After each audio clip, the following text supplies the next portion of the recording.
Bom, galera, vamos tratar de um tema chamado composição de movimentos, tá? A ideia é que essa discussão aqui, ela vai proporcionar para a gente a ideia de interligar, né, ou interrelacionar o movimento de um determinado corpo com o ambiente em que ele está se deslocando, né? Então, tem uma máxima aí do Galileu Galilei que diz que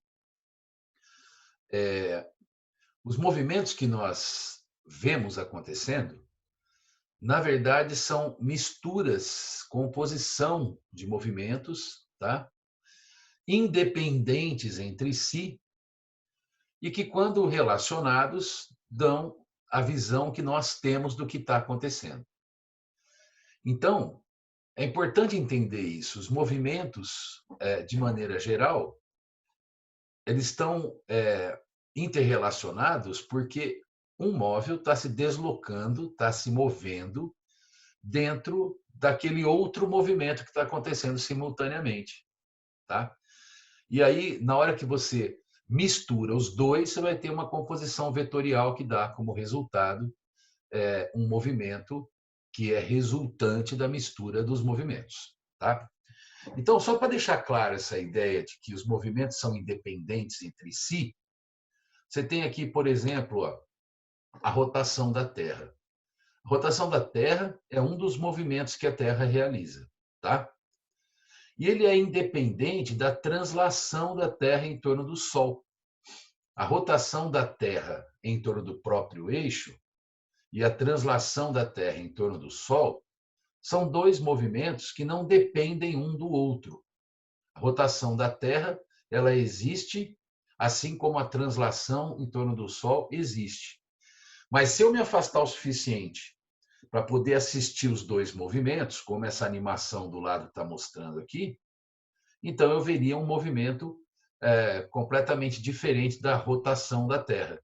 Porque na hora que combina os dois movimentos, você vai ter uma espiral muito louco aqui da Terra em torno do Sol, girando em torno do próprio eixo e, ao mesmo tempo, girando em torno do Sol. Tá? Mas repara, são movimentos independentes entre si. Ou então, um rio, por exemplo, ele tem correnteza. E essa correnteza é o resultado da diferença de potencial gravitacional. Então, o rio se desloca, né, por causa da diferença de potencial gravitacional.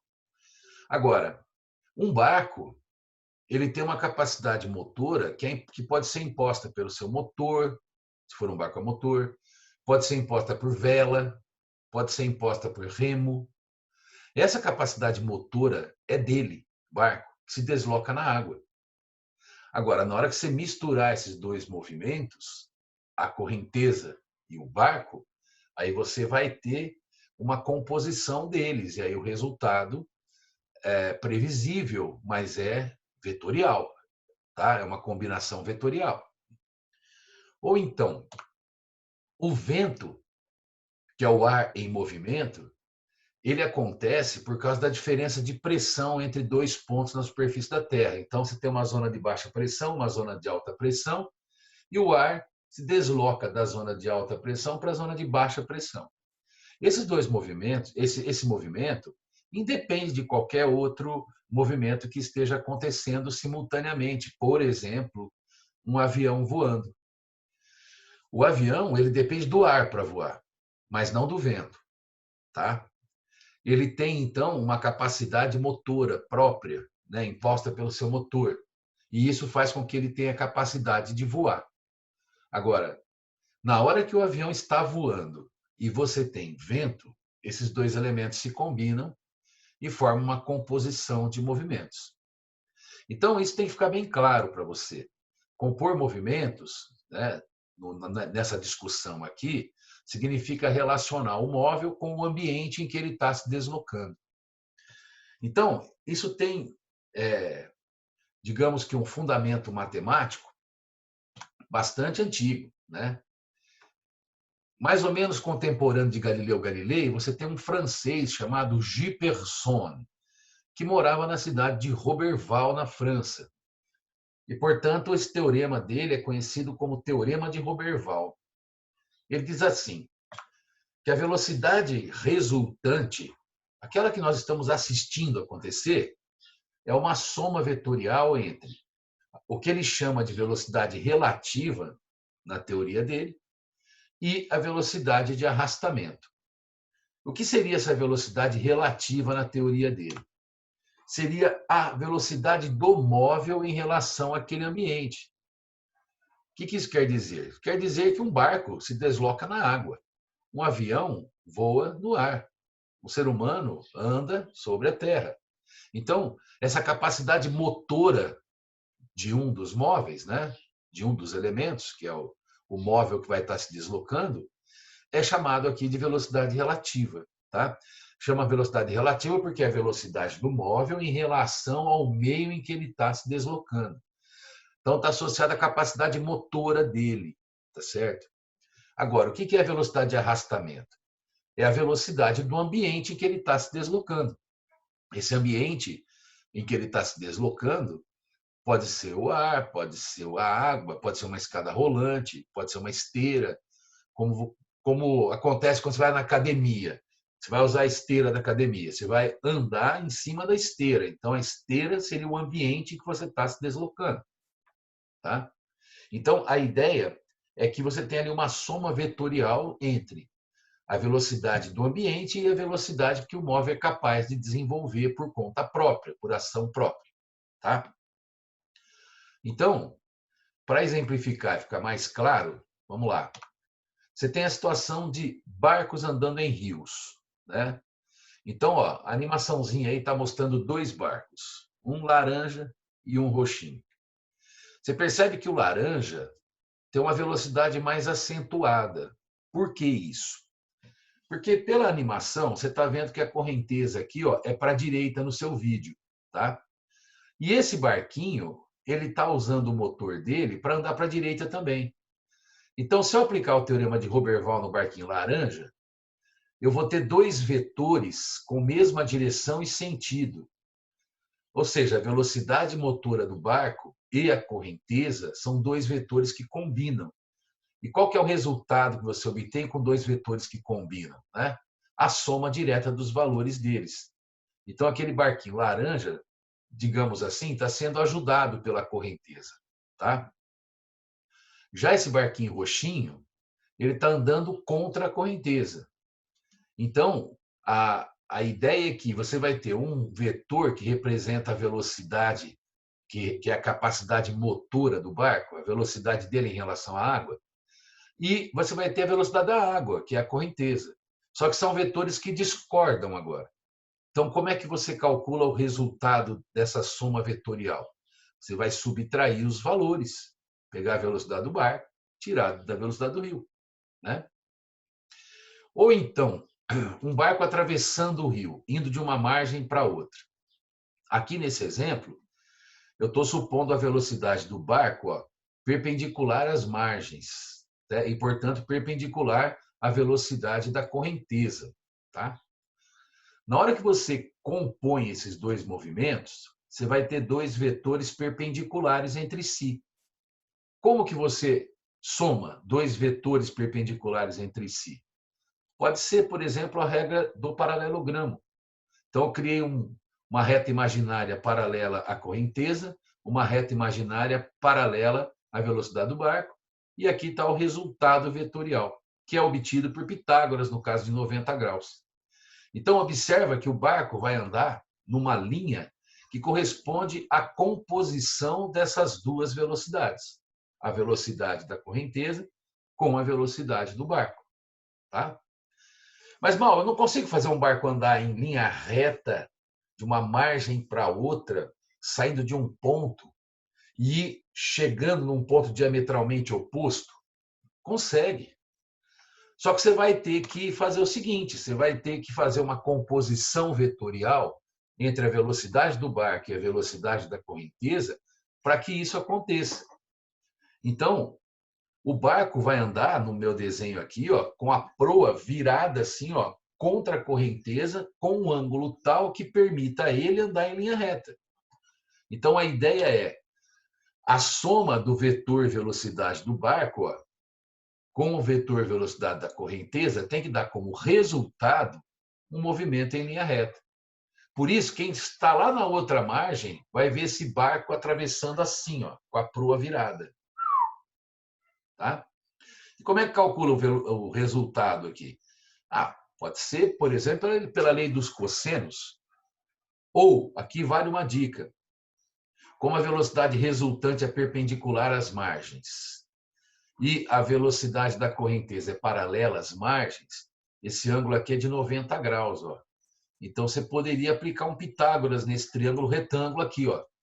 VB quadrado é igual a velocidade resultante ao quadrado mais a velocidade da correnteza ao quadrado. Mas isso também acontece com o avião quando está voando, essa interação entre o ambiente e o avião. Então, imagina você que você tenha um avião voando num lugar que não tem vento. Então, a única velocidade relevante vai ser a velocidade do avião. É a única importância, a velocidade do avião em relação ao ar. Agora, se tiver um vento lateral, por exemplo, ele vai sofrer um desvio na trajetória dele. Tá? Como você está vendo aí, na composição da velocidade do avião com a velocidade do vento, ele vai sofrer um desvio, que é ele andar na linha que corresponde à soma dessas duas velocidades aí, que seria, então, pela regrinha do paralelogramo, essa linha de ação, né? A velocidade resultante no barco, no avião, que daria resultado pela lei dos cossenos. Mas perceba que o avião está se deslocando nessa linha que é a soma da velocidade dele com a velocidade do vento. Agora, Mal, não consigo fazer um avião voar em linha reta entre dois pontos A e B, sem sofrer desvio? Posso, claro, sem dúvida nenhuma, senão a gente não conseguia sair de uma cidade e chegar na outra, né? Então, só que aí, o que acontece? Você vai ter que fazer uma composição vetorial entre a velocidade do avião e a velocidade do vento, para que essa soma vetorial resulte num vetor em linha reta entre dois pontos sem sofrer desvio.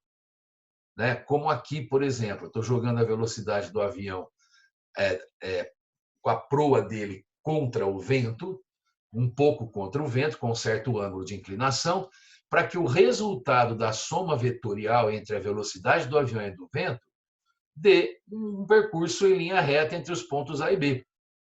Né? E o valor disso vai sair pelo teorema de Pitágoras, pela lei dos cossenos também, tá? Mostrando aí, então, que o avião está andando em linha reta entre dois pontos, sem sofrer desvio, apesar do vento, porque o piloto está fazendo a proa do avião ficar de tal maneira que, combinada com o vento, propõe esse movimento aí. Galera, com o movimento de barco em rio, eu não consegui nenhuma animação assim interessante para mostrar para vocês, mas com o movimento do avião eu consegui. Olha, olha os aviões aterrissando em situação que venta na linha perpendicular à pista. Você tem a pista aqui, ó, e está ventando na linha perpendicular à pista. Dá uma olhada o que o piloto tem que fazer para ele andar em linha reta em cima da pista para aterrissar. Ele tem que meter a proa contra o vento para ele poder aterrissar. Olha só. Olha como esse avião está vindo virado em relação à pista. E ele vai consertar quando ele tocar a pista, porque está ventando bastante nesse local. Então, o piloto tem que meter uma proa que, combinada com o vento, dê uma linha reta em cima da pista, para ele poder andar sobre a pista. E aí, na hora que tocar a pista, ele corrige. Entendeu? Olha outro aqui, ó. Olha como esse cara está virado. Bom, esse cara vai arregar. Quando ele chegar perto do chão, ele vai falar: ixi, acho melhor eu voltar e fazer uma nova aterrissagem. Entendeu? Porque para andar em linha reta em cima da pista, ele precisou meter a proa bem virada contra o vento, ó lá, por causa da composição de movimentos.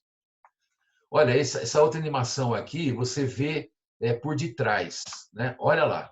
Olha como o avião está virado, ó, enquanto ele está no ar.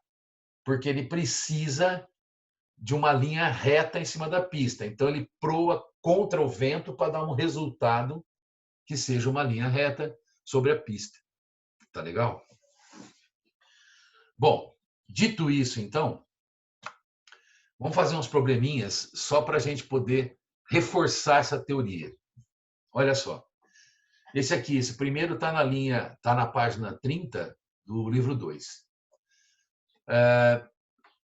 Num vagão ferroviário que se move com velocidade de 3 metros por segundo com relação aos trilhos, estão dois meninos A e B que correm um em direção ao outro, cada um com velocidade de 3 metros por segundo com relação ao vagão. As velocidades dos meninos VA e VB com relação aos trilhos são, respectivamente, A, B, C, D ou E. Então, você vê, os garotos vão estar correndo dentro de um vagão. Então, o ambiente deles é o vagão. E essa composição da velocidade do vagão com a velocidade dos meninos vai dar um efeito. Quem está aqui fora vai ver um resultado, né, do que esse efeito produz. Então, vamos começar com o garoto A, que é esse que está se deslocando para a direita. O garoto A tem uma velocidade, uma capacidade motora, né, imposta pelos seus músculos, por isso ele está correndo. O vagão está indo para a direita conforme o desenho. Então, aqui, qual que é o resultado? Quer dizer, quem está aqui fora, quem está nos trilhos, vai ver esse garoto correndo com que velocidade? Bom, você tem dois vetores que combinam, mesma direção e mesmo sentido. Então, a velocidade do garoto e a velocidade do vagão, né, teriam a mesma direção e sentido. Como que soma dois vetores que têm a mesma direção e sentido? Soma numericamente. Você vai ter a velocidade do garoto mais a do vagão, que seria, então, 3 mais 3, 6. Por outro lado, o garoto B está andando contra o vagão. Então, você vai ter como velocidade resultante no garoto B a velocidade dele somada vetorialmente com a do vagão, que seriam dois vetores contrários. Tá? E são contrários, como é que você calcula o valor desse resultado? Você subtrai os valores numéricos. Então, ficaria velocidade do garoto menos a velocidade do vagão, que será, portanto, zero. Ou seja, quem está aqui de fora olhando, veria esse garoto correndo, mas sempre no mesmo lugar em relação ao chão, porque a composição de velocidades dele com o vagão está dando zero. É mais ou menos o que acontece quando você vai na academia andar na esteira, né? Você corre, corre, corre, corre, corre em cima da esteira, mas em relação ao piso da academia, você está ali, no mesmo lugar, o tempo todo. Porque o chão está indo para um lado, que é a esteira, e você está indo para o outro com a mesma velocidade. Essas velocidades se equilibram. Tá? Vamos ver outro aí. Uma escada rolante liga dois pisos A e B, movendo-se com velocidade ascendente e constante de 0,5 metro por segundo, como ilustra a figura. Descendo, uma pessoa gasta 10 segundos para ir do piso B até o piso A. Qual é a velocidade da pessoa em relação ao solo? Letra B.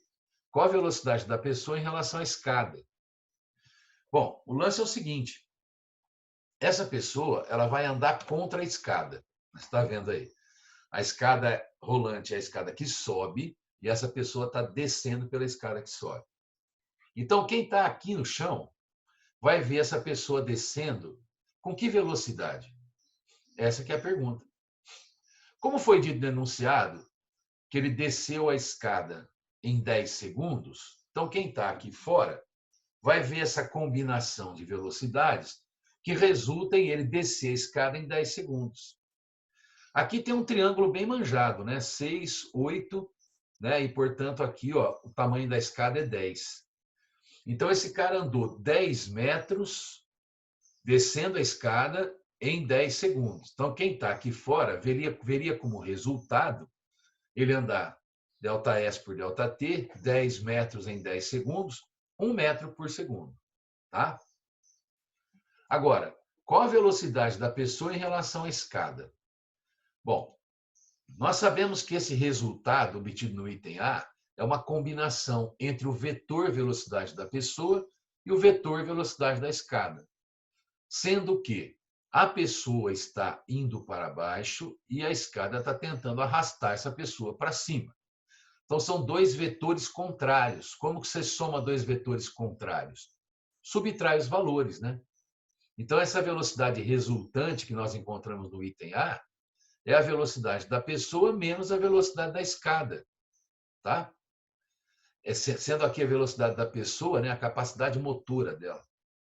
Então, você tem aqui, ó, 1, que é a velocidade resultante, é igual à velocidade da pessoa, menos meio, que é a velocidade da escada. Então, isso vai dar 1,5 metros por segundo. Tá? Então, a pessoa está descendo a 1,5 e a escada está arrastando ela para cima com 0,5. O resultado é 1 para baixo. Vamos ver mais um aí. Um barco de comprimento 80 metros, navegando no sentido do rio, passa sob uma ponte de largura 25 metros, como indicado na figura. Sabendo-se que a velocidade do barco em relação ao rio é de 14 km por hora e a velocidade do rio é de 4 km por hora, determine em quanto tempo o barco passa completamente por debaixo da ponte em segundos. Bom, então, ó, você tem o barco andando no mesmo sentido que a correnteza, né? Então, qual que é o resultado disso? Qual a velocidade que a gente veria esse barco andando, olhando aqui de fora? A gente veria dois vetores que combinam e, portanto, dariam como resultado a soma direta dos valores. Então, 14 mais 4, 18 km por hora, ou seja, 5 metros por segundo. Agora, tem uma outra pegadinha do malandro aqui, né? Para passar embaixo da ponte, o barco vai ter que andar o tamanho dele inteiro mais o tamanho da largura da ponte. Então, ó, a velocidade resultante, ΔS por ΔT, a velocidade resultante é 5 e o deslocamento dele vai ser o tamanho dele mais a largura da ponte. Então, vai dar como resultado, então, 105 por 5, 21 segundos. Beleza? 46. Um barco com motor a toda potência percorre 60 quilômetros em 2 horas, descendo o rio. Em sentido contrário, ele percorre 40 quilômetros em igual intervalo de tempo. A velocidade do barco em relação às águas e a velocidade das águas em relação ao rio são, respectivamente, em quilômetro por hora, iguais a quanto? A, B, C, D ou E. Então, ó, você tem o barco descendo o rio, quer dizer, andando a favor da correnteza, os vetores velocidade do barco e velocidade da correnteza combinando. Então, o resultado disso é a soma numérica da velocidade do barco com a velocidade da correnteza, né? E essa soma deu como resultado ele andar um ΔS de 60 quilômetros em 2 horas. Ou seja, a soma das velocidades do barco com a da correnteza faz com que o barco viaje com velocidade de 30 km por hora. Agora, quando ele sobe o rio, quando ele anda contra a correnteza, aí a velocidade dele e da correnteza são vetores opostos. Então, você vai ter a velocidade resultante como sendo a velocidade do barco menos a velocidade da correnteza. E isso vai resultar num deslocamento de 40 quilômetros no mesmo intervalo de tempo, que é 2 horas. Então, a subtração das velocidades, VB menos VC, vai dar 20 km por hora. Então, você fica aí com um sisteminha de duas equações e duas incógnitas, né? Você pode resolver por adição, por substituição, por comparação. Fica a teu critério. Aqui, acho que o caminho mais fácil seria fazer por adição, tá? E quando terminar a resolução desse sistema, você vai encontrar velocidade do barco 25, velocidade da correnteza 5. Alternativa B de bola. Tá? Então, logo mais a gente se encontra para fazer mais uns probleminhas e dar uma reforçada nesse conteúdo. Forte abraço para você e até mais.